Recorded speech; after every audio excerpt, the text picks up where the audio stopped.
Philippine News newscast for November 1 to 7, 2013. Good day to everyone. Magandang araw po sa inyong lahat and welcome to the website of Philippine News. These are our stories for the day. We'd like to start with the news that we still need $46.8 billion for the earthquake victims, with over 35,000 families needing shelter and over 300,000 people lack basic supplies. The United Nations appealed for a $46.8 billion in international aid last October 25 for the hundreds of thousands now living in tents after a big earthquake in the disaster-prone Philippines struck Bohol and Cebu. A 7.1 magnitude quake recently flattened homes, schools, clinics, and other infrastructure, killing more than 200 people. But a further 35,000 families need emergency shelter, while more than 300,000 residents of Bohol Island require assistance for basic needs like water, sanitation, food, and health services for 6 months. At this moment, the Philippines is the one country that really stands alone with the highest needs and the highest requirements. The United Nations hoped that donors would still give money despite a series of recent natural and man-made disasters that also required international assistance, such as a destructive typhoon in December last year, together with heavy rains. Next in line is the news about President Aquinos' confidence that the Muslim strife will end before his 2016 exit. Philippine President Benigno Aquino said last October 23rd that he was confident of ending decades-old Muslim insurgency before he steps down in 2016, despite slow progress at peace talks. The government had hoped to secure a final peace pact with the Moro Islamic Liberation Front, more popularly known as the MILF, this year, but negotiations have become bogged down, raising concerns whether all other steps can be completed before Aquino's term ends. Asked at the Foreign Correspondents' Forum where he remained confident of completing the peace process by mid-2016, he answered affirmative. He said that he preferred delays in the negotiations to a hastily arranged pact with flaws. Aquino stated that crafting the correct agreement that is livable and doable by all will necessarily take time, and it's better to have a good deal than is livable by all parties concerned. Aquino also insisted the talks were making progress, citing key agreements on sensitive issues this year. Muslim rebels have been fighting since the 1970s for an autonomous or independent homeland in the southern Philippines, with the conflict having claimed an estimated 150,000 lives. The MILF is the largest remaining rebel group yet to sign a peace accord. The peace talks aims to create an autonomous region for the Muslim minorities in Mindanao, the southern third of the mainly Catholic nation of 100 million people. This time, we tackle the news about the Los Angeles driver who is set for trial on vehicular manslaughter. News report by Lydia Solis.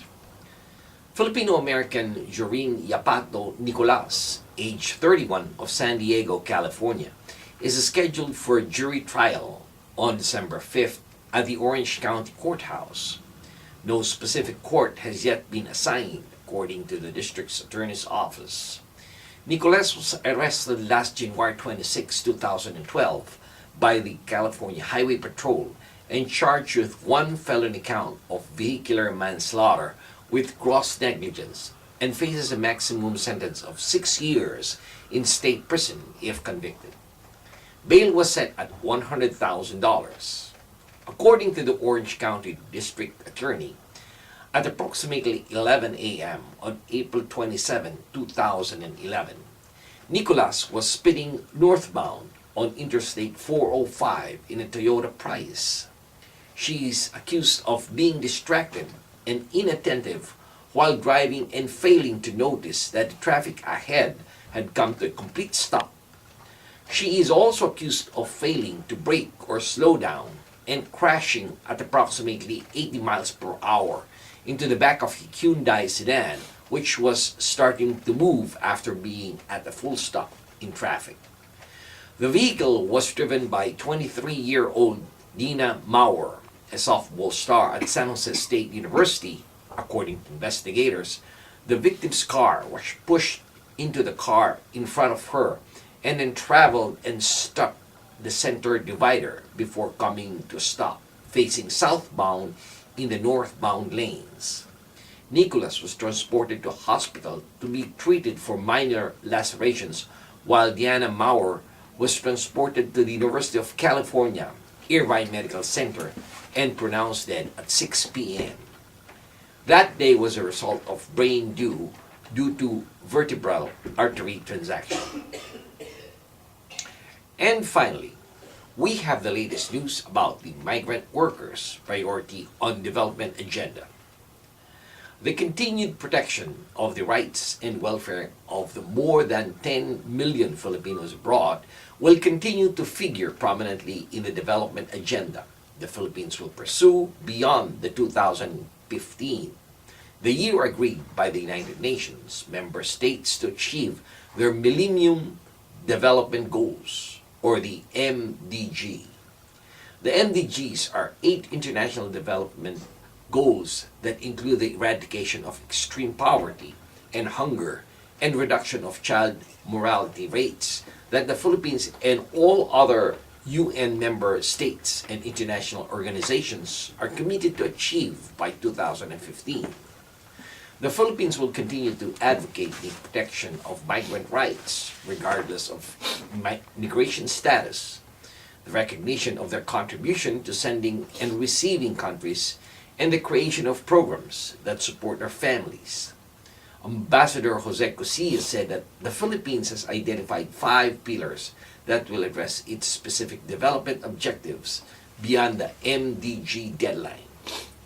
These are: first, poverty reduction and social inclusion; second, environment sustainability; third, climate change and disaster risk management, accountability, responsiveness; fourth, participatory governance; and fifth, fair and stable order based on international rule of law and peace and security.